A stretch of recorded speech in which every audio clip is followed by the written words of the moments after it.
During Christmas time, a friend of mine got his red eye broken into. As you can see here, they smashed out the window and then they immediately went for the OBD2 port, but they were on the passenger side, so they did not have time to steal it.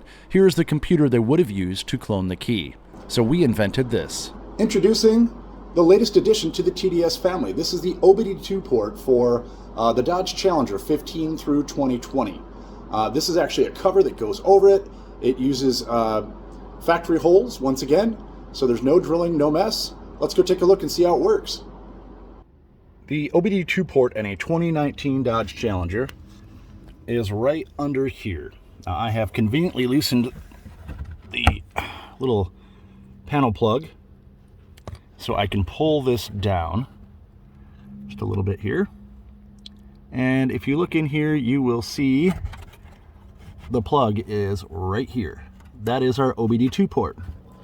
Notice the hole over here, and there's one back up farther here.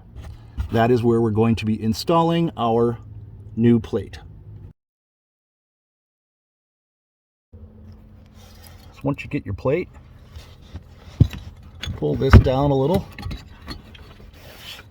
slide this up over the OBD2 port.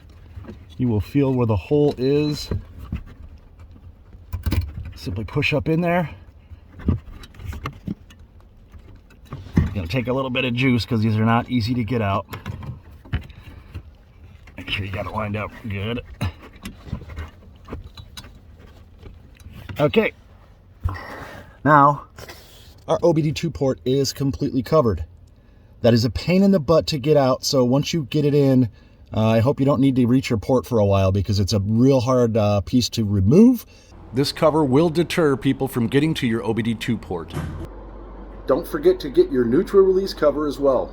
See you in the next one.